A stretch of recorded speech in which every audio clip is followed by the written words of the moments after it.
Come in. Welcome. I am E.G. Marshall. Welcome to the sound of suspense, to the fear you can hear. What do you think about witches? Not the bony hags and atrocious crones of Shakespeare and legend, or the poor unfortunates of Salem, but witches who are young, witches who are beautiful, witches who even fall in love. Excuse me. Who let you in here? Well, I hope I'm not disturbing you. I'm only trying to make a deadline. Well, if you're in the news business, I've got something for you. It better be good. I'm going to have to kill my wife. That won't be news till you do it. I know. I want you to know why. Okay. Why? Because she's a witch.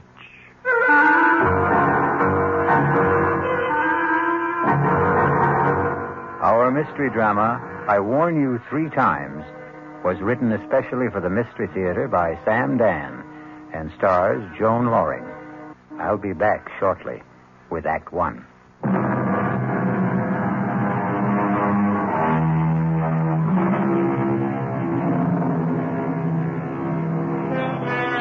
It's one of those miserable, stormy nights in the dead of winter.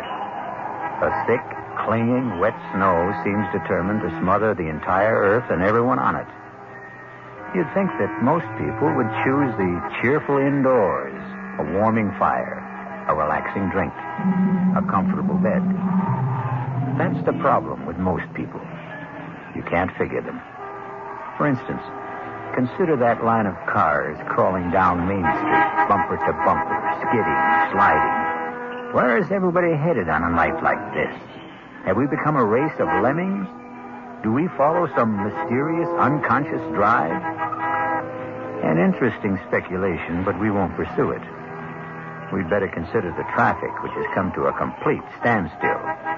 A car seems to be stuck at the intersection. Let's go, sister. That light's green. Oh, officer. Well, what are you waiting for, lady? My husband. Your husband? The light was red, and he said he wanted to step out and clean off the rear window. Hey, mister. You finished back there? He just stepped out. It was a moment ago. Tom? Well, maybe he slipped in the snow. Tom, are you all right? Lady, ain't nobody around the back. But he just went out. Yeah, to clean to clean the rear window. That's what you said. But what could have happened? Just sit there a minute, lady. Hey, lay off of that horn. I know you got one. What's wrong, officer? Did you see a guy get out of that car up? Did I see a guy get out of the car? Did you? Huh? Are the police after someone and escaped? Oh, come on, Buster. Just tell me. Did you see a guy cleaning off the rear window of that car up front? Well, to tell you the truth, I wasn't paying any attention. I was listening to the radio. Now, there could have been somebody, but then again, I couldn't say there was. It's not that I'm not trying to get involved, officer. I'm a citizen. I know my duty, but... Well, thank you. Officer, where is my husband? He was just there. Lady, he disappeared. How could he disappear? I don't know. I do know he ain't here. What am I going to do? Well, you can't keep blocking traffic, lady. You got to move on. Where? Well, it beats me.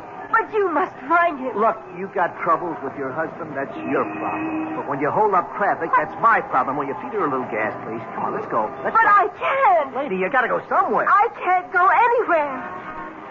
I don't know how to drive.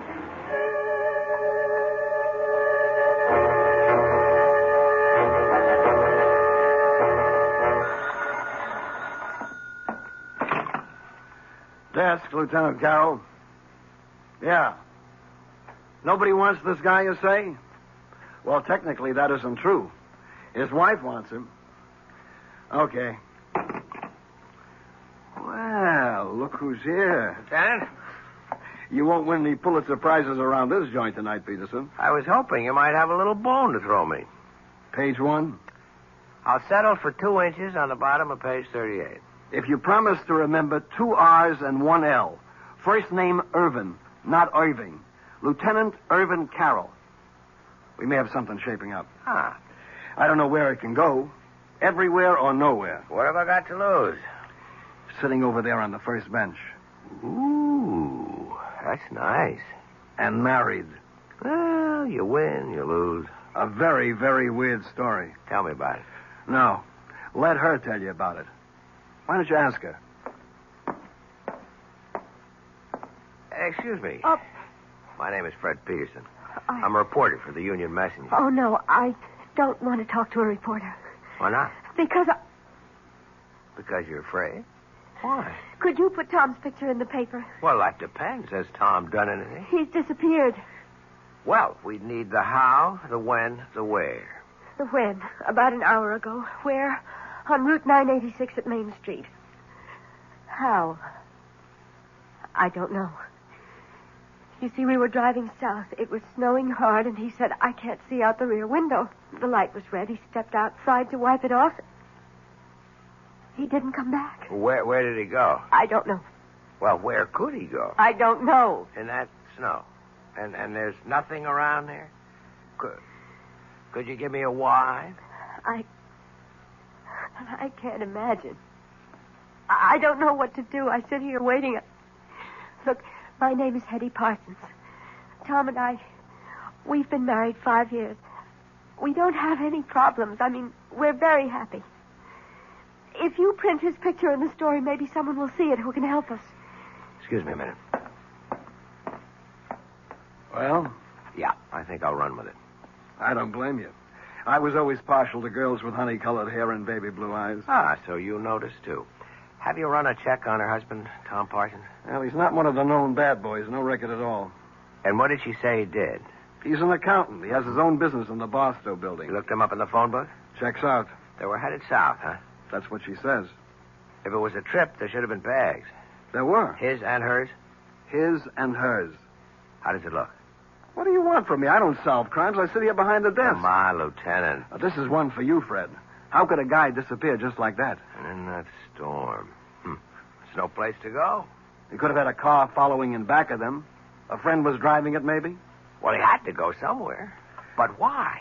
Right now, we're treating it as missing persons. It's all we can do. He's not wanted for anything. He's a legitimate citizen, as far as we know. He hasn't even done anything to her. At worst, he left her in a car. He hasn't even deserted her. Yet. Who was driving? He was. She can't. Well, that's abandoning her, isn't it? No. At best, we'd have him for abandoning the car. Yeah, excuse me a minute. Listen, Mrs. Parsons. Yes. Why don't you go home? I've got my car outside. Oh, no. I want to be here in case they find Tom. They'll let you know if they find him. No, I don't want to be home alone tonight. I just want to stay here. But it may be hours. It may be even days. Don't say that. I'm sorry. I'm just so jumpy and so nervous. I can't believe what's happened to me. Well, if you're going to sit here, you should have some coffee and a sandwich. Oh, I couldn't think of food. I'll be right back.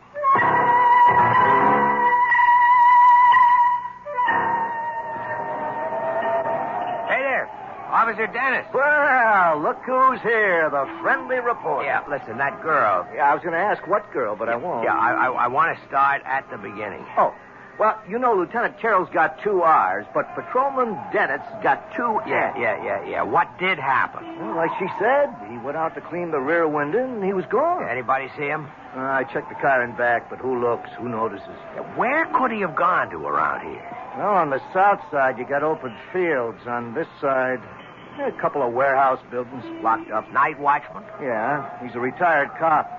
No sign of anybody trying to break in, to hide, or whatever he may have wanted to do. Okay, so what could have happened to the guy?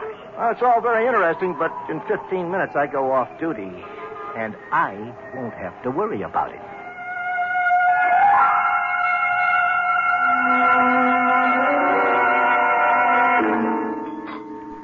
Oh, thanks. I didn't think I could touch a thing, but I must have been starving. Has there been any word? Yeah, you'll hear the minute they know. Now listen, Hetty, I can help you, but you have to help me. I'll do whatever I can. We have 2 basic roads to explore. 1, somebody was out to get your husband. Oh, no. No. Tom is the mildest, sweetest, most obliging guy on earth. He has absolutely no enemy. That you know about. Tom and I have no secrets from each other. Everybody has at least one enemy. Tom is incapable of hurting anyone in any way. He sounds too good to be true. If he does have a problem, that's it. All right. The second road to explore. He wasn't pushed. He jumped. What does that mean? It means he walked out on you. Oh, it's inconceivable. Why? I've had a liberal education tonight, Mr. Peterson. Call me Fred. No, not yet, or maybe never. I've been introduced to a new world. I've been thrown in with people who basically don't believe in anyone, don't trust anyone, and perhaps they have good cause. Perhaps that's how life is in their world. Perhaps their world is the real world, but it isn't my world. May I ask, do you come from another world? It's entirely possible. I won't call you Fred unless and until we become friends. But that's just a little thing. The policeman who brought me here is a confirmed cynic. So is the lieutenant. And so are you. I must plead guilty as charged. All of you proposed two basic hypotheses. A, my husband was ambushed by enemies. B, my husband abandoned me. You can't conceive of people who... they simply don't make or have enemies. You can't conceive of people who are completely in love. I'm not a fool, Mr. Peterson. I read these attitudes. What a wonderful world you live in, Mrs. Parsons. I hope you can stay there always. We're so dependent on each other, Tom and I. We need each other. We're so complete together. But we still have the basic fact of his disappearance. Yes, but all you can see are two alternatives. There is a third, you know. Really? Perhaps he was taken ill suddenly and he just wandered off. Oh, maybe I should go back there. I've already been back there. There's no place he could have wandered off to. Tell me, does he have a history of any sort of illness, amnesia, anything like that? No, nothing like that. Well, then, where are we? Nowhere. Perhaps you are nowhere, Mr. Peterson. Okay, tell me where you are. I have faith. I believe Tom will be found, or he will find himself, and he will have an absolutely reasonable and rational explanation. I hope so. Hetty! Oh, Hetty! Tom! Oh, Tom, darling. Tom, what happened to you? I was so scared. Oh, darling, you're all right? Hetty, are you all right? Yes. I don't understand. I happened to tune in the news, and there it was. Tom Parsons, accountant, with offices in the Barstow building, had disappeared under mysterious circumstances. Tom, I was so worried. Mr. Parsons was driving with his wife. He stepped out of the car to clean off the rear window, and...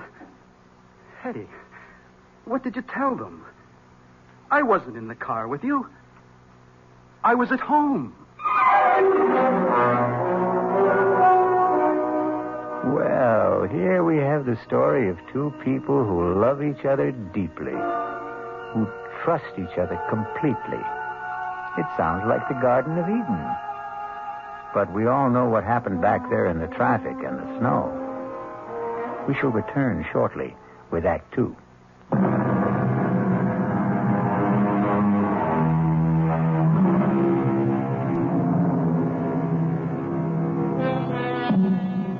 You've seen these couples, or rather heard of them.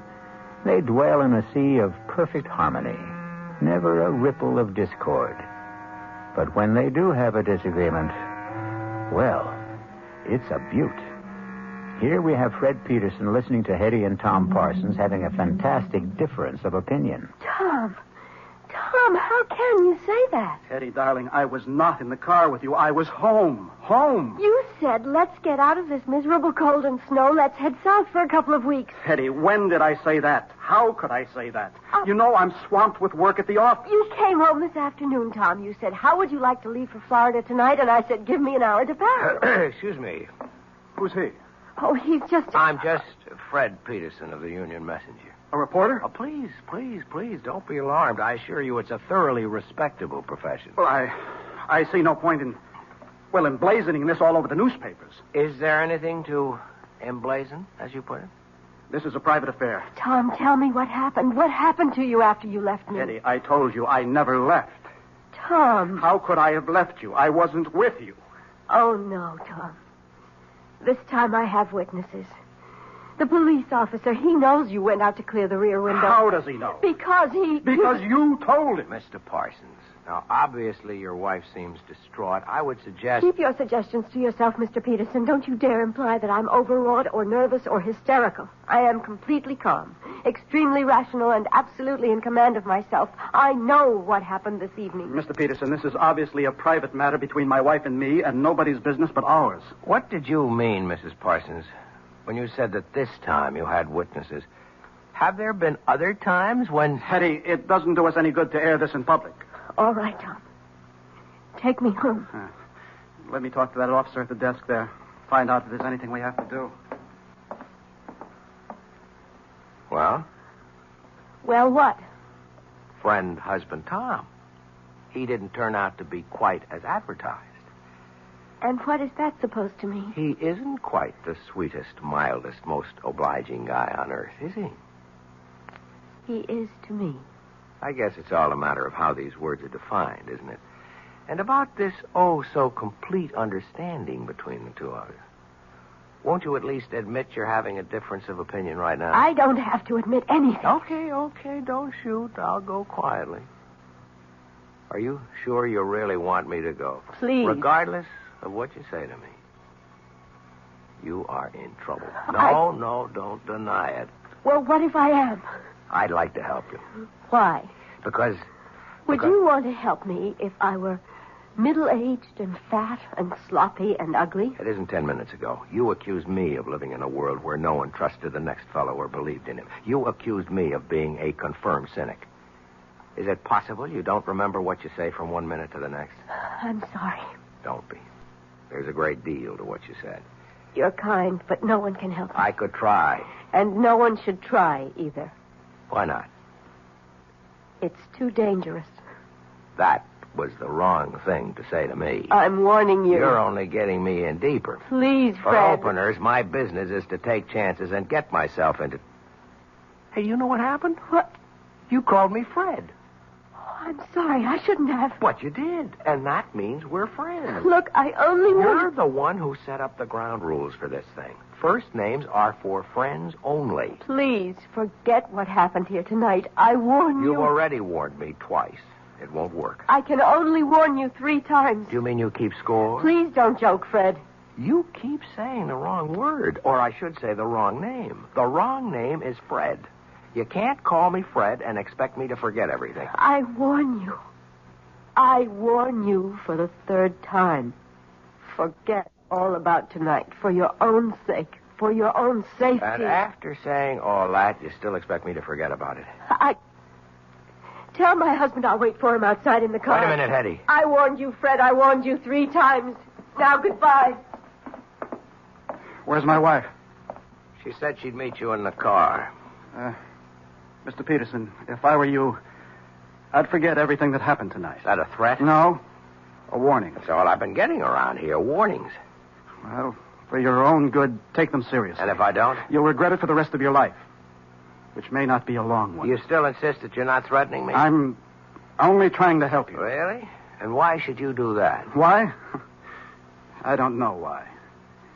Maybe it's because the last guy tried to help me. What last guy? I didn't listen to him. The last guy? What do you mean? Nothing. Forget it. You know, with you and your wife, it seems, everything turns out to be nothing and forget I it. don't think it matters now. I have an idea. It's already too late for you. I'm sorry. Good night, Mr. Peterson. Hey, Fred. Fred. Yeah, Lieutenant, I'm coming. Well? Well, what? There's nothing there for us boys in blue. What's in it for the 4th Estate? Looks like he's trying to drive her nuts. It could also be the other way around. I don't think so. Because of that honey-colored blonde hair? Lieutenant, you always know where the exposed nerve is. Just stop and figure it. Couldn't this also be her way of trying to drive him nuts? As a reporter, I would have to say yes. But, as a man? I don't know. Well, you got a problem, Fred. How are you going to tackle it? As a reporter? Or as a man?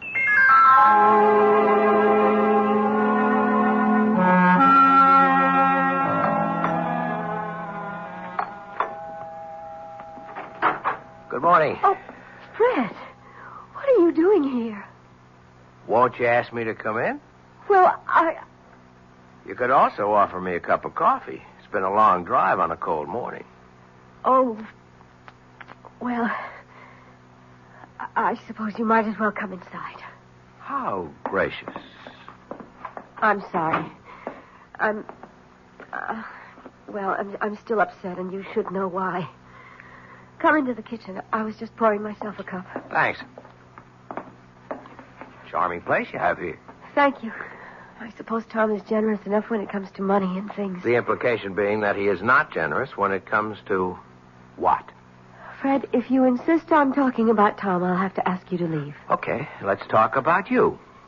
No. We can't talk about me either. What can we talk about? The weather, politics, sports. You'd be surprised. I'm a very well-informed person. We could talk about art or literature. I didn't come here to talk about those things. I know why you came here. Do you? Fred, I'm a married woman. But you're not a happily married woman. I'm happy enough. Okay. Let me tell you why I'm here. As a reporter, that is. It doesn't happen very often that you get a chance to be in on a story before it's a story. You follow me? No. Last night, all I could have gotten out of it might have been a squib on the back page, or maybe nothing. But something's happening here. Something's building. I don't know what it is. But one of you is lying. One of you is trying to destroy the other. And you think you can stop it? Oh, no, that's not my job. But there's going to be an explosion. And I want to be there when it blows. Because then I'll have a story. And that's all this is. That's all I am to you. A story. I was talking as a reporter. But as a man... Yes? As a man, I'd like to help you, Hetty. Even if it meant losing your story? Yes. I'd like to believe that. Why can't you? I tried to warn you, Fred. Look, we had all that last night. I can't warn you anymore, but remember, I did warn you. Yeah, sure. Don't brush it aside, Fred. Hetty, on the general subject of warnings, I've had a few in my day. From gangsters, from politicians. I mean from people who had clout. But I did warn you. Look, if you want me to, I'll sign a receipt. Let the record show that you warned me. You were right. He is trying to destroy me. Ah, finally. Why? I don't know. Okay, let's go through the standards. Is he after your money? I don't have any. Another woman? I don't think so. Is he tired of you? I don't know. Well, none of this is very helpful. I'm sorry. What was this business you were giving me back in the station house about your perfect marriage, about your perfect husband? Because he is. It's just... Well, now and then he imagines things like last night. What's now and then? Oh, every few months. One time he stranded me up in Maine. Another time we were supposed to go to Europe. He told me he would be delayed and to get on the plane he would make the next one. And there I was, all by myself in Paris. He denied everything. Has he seen a doctor? Yes. And? It hasn't done any good. Is he overworked? Oh, yes. Well, maybe he needs a long vacation. I'm sure of it. It all sounds pretty simple to me, except for one little item. Why have you insisted on warning me? Because it was the right thing to do. I don't understand. First, you imply that everything is so simple. Then, when I start to believe it, you drop a little suggestion that throws me off balance. I can't seem to get anything definite out of you. Oh, but you did. What was that? A warning.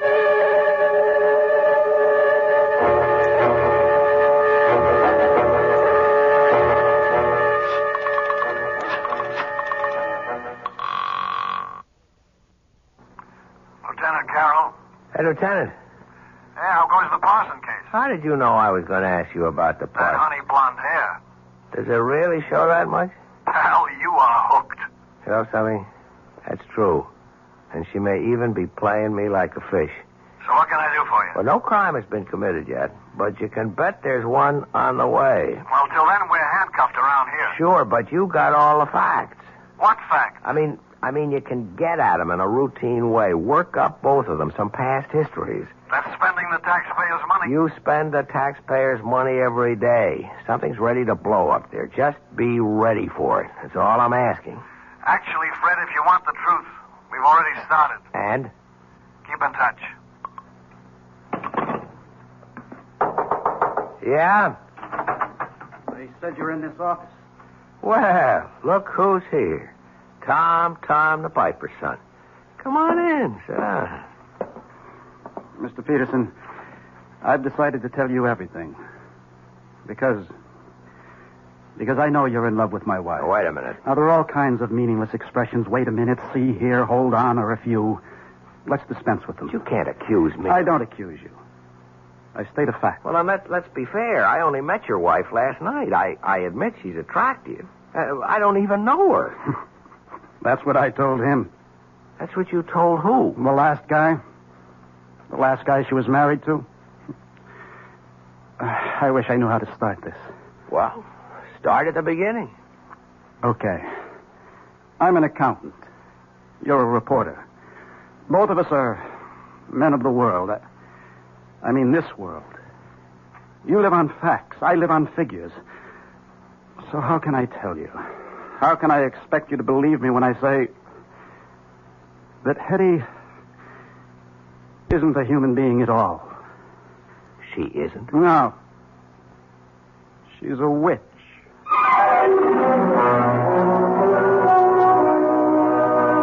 A witch? Yes, that's what he said. A witch. But how can it be? Wasn't all that witch business over and done with more than 200 years ago? Well, that's what we intend to find out shortly when I return with Act 3.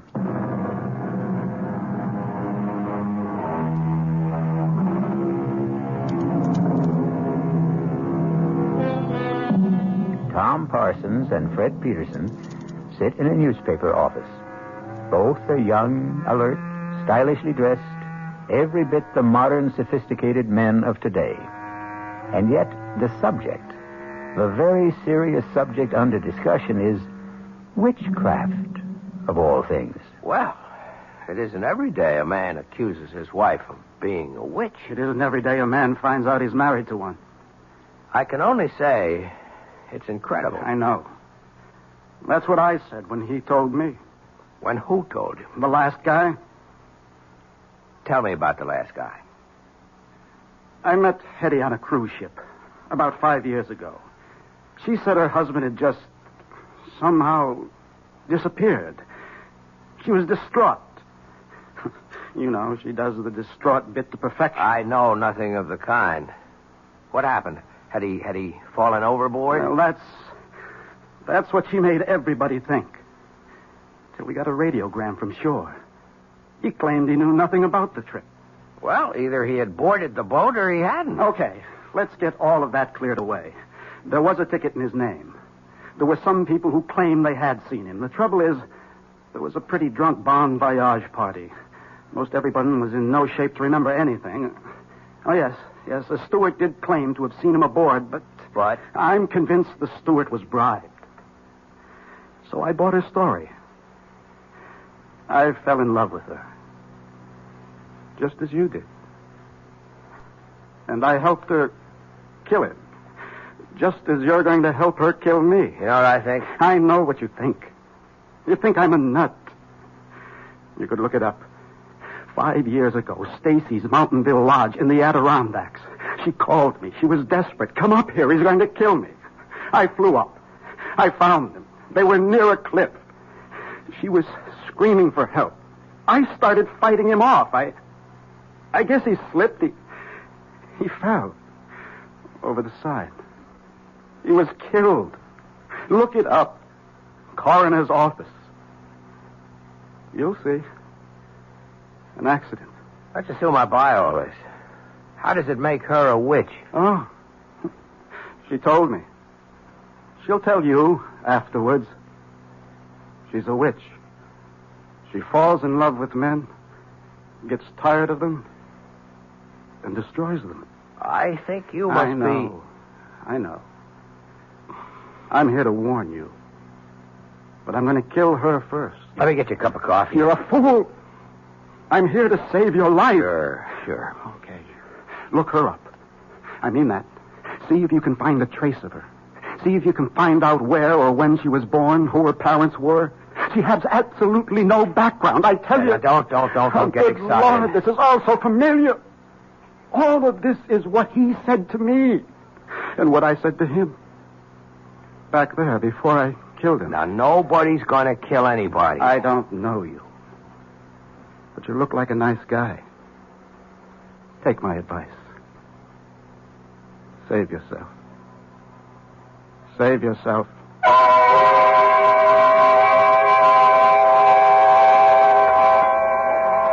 I'm not sure I should be here with you tonight, Fred. Well, you wouldn't let me visit you at home. Oh, it just wouldn't look right. Yeah, but it's all on the level. I'm a newspaper man. It's business. I'm doing a story. I had a very proper upbringing. Where were you raised, Hetty? I'd rather not talk about it. Why? Well, I told you it was proper, but it wasn't happy. I shouldn't say this, but there were times when I thought my parents were ogres. Fred, is something wrong? No. Gee, I just hope I didn't spill anything on you. No. I didn't have a happy childhood. I don't like to discuss it. Here's something we should discuss. I spoke with Tom this morning. I think I know what he told you. So far out, I even hesitate to mention it, but obviously he believes it. I insisted that he see a psychiatrist. In fact, we both went. And it's the doctor's opinion that Tom is riddled with guilt. You see, he thinks he murdered Larry. Larry? My first husband. But Larry was a brute. I was very young, and we're really too young to know anything about people. But Larry was a drunk. I didn't know that either. And when he had a few, he would abuse me. Well, I shouldn't have done it, but I was terrified. I called Tom, and he came up and got into a fight with Larry, and, well, there was that accident. But why should he get that far-out notion about you? According to the doctor, it had to be something... Well, something he could live with, something that could justify what he did, and he really has a vivid imagination. Strikes me as a very sober-minded person, aside He was from... a lit major at college. He became an accountant because he had to make a living. I don't know what I'm going to do about him, Fred. I've had so much trouble in my life, and he's really a wonderful guy, and I love him. Why does he want to destroy us? Why should he have a guilty conscience about Larry? Whatever happened was in self-defense. Well, look, everything will turn out all right. Oh, you're only saying that because you have to say something. No, I believe it. Hello? Tom? Yes, it's Tom. But you said you were working late. Well, I am. I just took a break for dinner. Join you? Please. Fred, you obviously didn't hear a word I said this morning, did you? I heard every word. Heard them all and listened to none? Tom, you're not well, and I think we... Oh, I know what you think. You think we should go away for a rest and all that. Forget it. I know what I have to do, and I'm going to do it. Poor Fred. I feel sorry for you. You're in love with her. To keep the record straight, I'm a reporter. There's a story here. I aim to get it. Sure. That's what you tell yourself. Let's go along with you, Tom. Suppose what you say is true. Suppose she's what you say she is. Why not walk out, get a divorce? I can't. Why? I hope you never find out. You see, she destroys you. She takes away your capacity to love, your feelings, your mind. It's as if you're only just nourishment for her. And when everything you have to give is gone, she discards you for someone else. Tom, for your own sake, I think you should be under a doctor's care in a hospital. I suppose I should. But I want to save you. It'll make up for Larry. I must apologize, Fred, for exposing you to all this. I shouldn't have come here. But you wanted to expose him to all this. That's why you came here.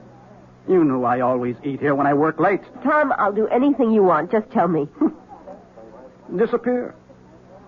As a supernatural person, you can arrange that without any problem. Please, Fred, go now. Leave us alone. But I don't want to... He's my problem. I have to live with it. And if you stay, well, an audience always excites him.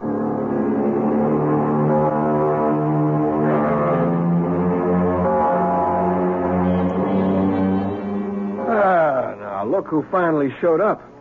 What happened to that Nobel Prize for journalism you were working on? Lieutenant, there is no Nobel Prize for journalism. Oh, well, what happened anyhow? I got off it all. Couldn't make heads or tails. Well, we're still on it. As a matter of fact, information keeps pouring in all the time. On her? On him. Funny duck. He was always interested in spirits, that kind of thing. He wrote his master's thesis on something called demonology. Well, there's nothing there for me. As a man or a reporter? Both. You know, I've been married 10 years, and I've never been tempted. But if I could be, she could do it. Oh, that dame is something. I'm surprised at you, Lieutenant. But there's hope for you. If what you say about the husband is true, he winds up in the loony bin, and after a respectable interval, she could be yours. That's what's in your mind, right? You are the most cynical person I know. Come off it. We're two of a kind. I'd even wait for her myself. Lieutenant Carroll. Is Fred Peterson there, please? Hold on, I'll see. It's the girl you love. Cut it out. Okay, the girl we love. You hear? Yeah, I guess I'm here. Take it. Hello? Fred, I'm scared. What's the matter, Hetty? Don't ask any questions. Just come to my place. Quickly.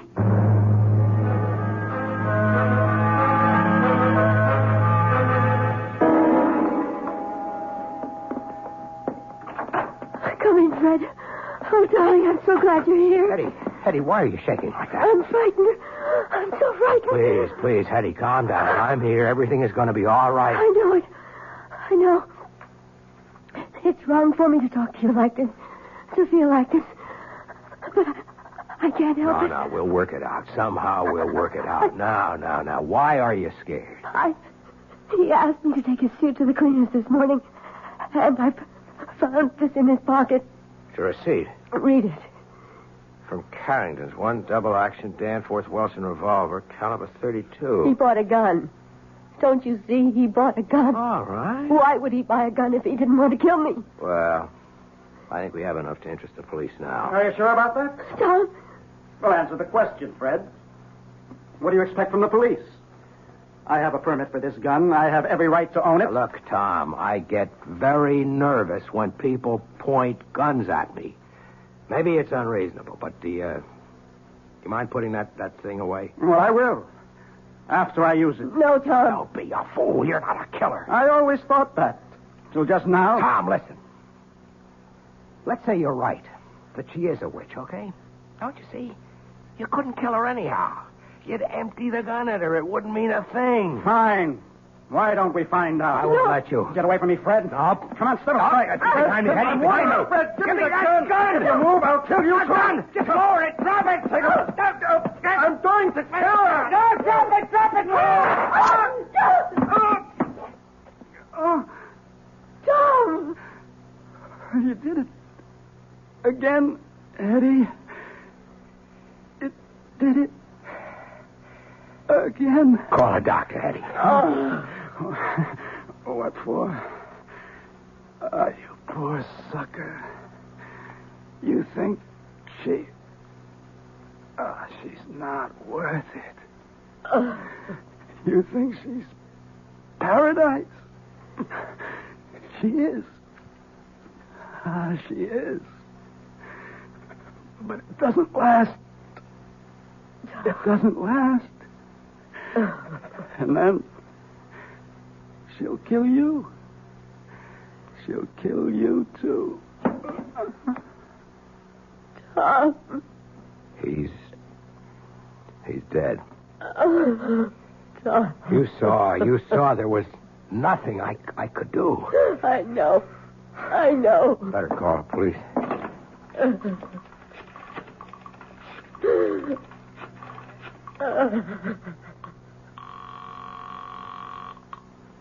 Lieutenant Carroll. Lieutenant, it's Fred. Hey, Fred, I got news for you. What I mean is I have absolutely no news for you. Lieutenant, listen to me. You know, we drew a complete blank on that dame. We traced her back to St. Louis City Hall, where she married a guy named Larry Bellows. She gave her home address as Charterville, Illinois. But there's no such place. Listen, Lieutenant. It's as if this dame just materialized out of thin air. No background at all. Wait a minute. Hetty.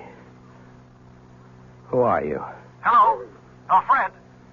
Fred, why did you call? Who are you, Hetty? Fred, what's on your mind? Hetty. I warned you 3 times, Fred. I warned you 3 times.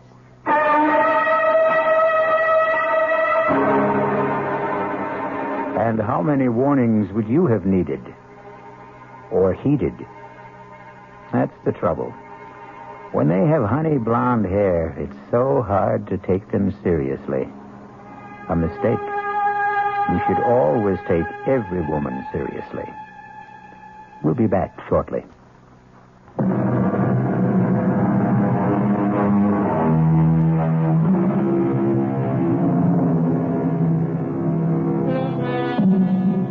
Are there really witches?